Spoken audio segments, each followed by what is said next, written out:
এক ছোট্ট গ্রাম ধর্মপুরে শ্যামু নামে এক গরিব ছেলে তার বৃদ্ধ মাকে নিয়ে থাকত।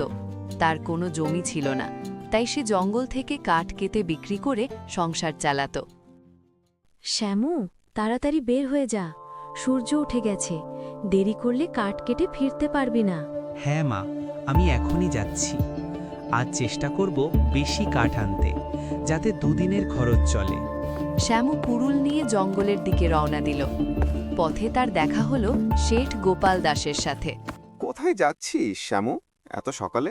প্রণাম শেঠজি, জঙ্গলে যাচ্ছি কাঠ কাটতে। মায়ের জন্য খাবারের ব্যবস্থা করতে হবে। না জমি না ক্ষেত, শুধু কাঠ কেটে জীবন কাটাচ্ছিস? ভগবান যা দিয়েছেন তাতেই চলছি। আমার গোশালা বানাতে কাঠ লাগবে, আনতে পারবি? অবশ্যই শেঠজি। শ্যামু খুশি হয়ে কাজ শুরু করল। সে ভাবছিল তার দিন হয়তো বদলাবে। এত দেরি করলি? খুব ক্লান্ত লাগছে। মা, ভালো খবর, শেঠজি অনেক কাঠ চেয়েছে, আমাদের দিন বদলাতে পারে। হঠাৎ ঝড় বৃষ্টি শুরু হলো। ঠান্ডায় শ্যামুর মা অসুস্থ হয়ে পড়ল। শ্যামু, আমার মাথা জ্বলছে। মা, আমি এখনই ওষুধ নিয়ে আসছি। শ্যামু দৌড়ে শেঠের বাড়িতে গেল।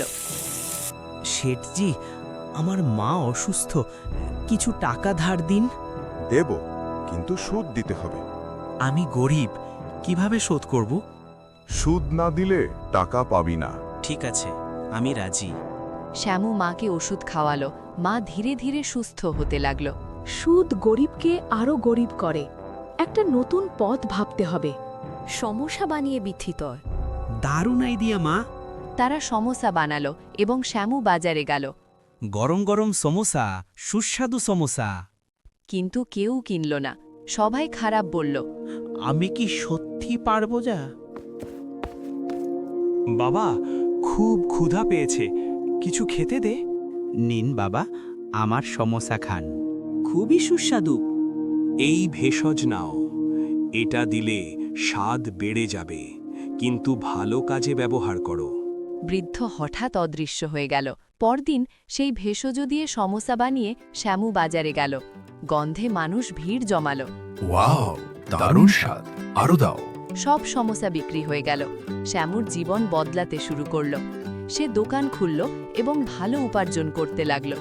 শেঠজি, আপনার সব টাকা শোধ করে দিয়াম। আমি ভুল করেছি, তুই পরিশ্রমে নিজের ভাগ্য বদলেছিস।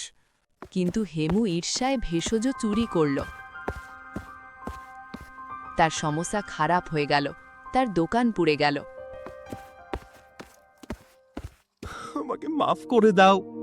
লোভ মানুষকে ধ্বংস করে, পরিশ্রম আর সততাই সফলতার পথ। যে মানুষ পরিশ্রম আর সততার পথে চলে, সফলতা একদিন তার পায়ে এসে ধরা দেয়। বন্ধুরা, ভিডিওটা যদি ভালো লেগে থাকে তাহলে ভিডিওটাকে লাইক আর চ্যানেলটাকে সাবস্ক্রাইব করে দিও। আবার দেখা হবে পরের ভিডিওতে।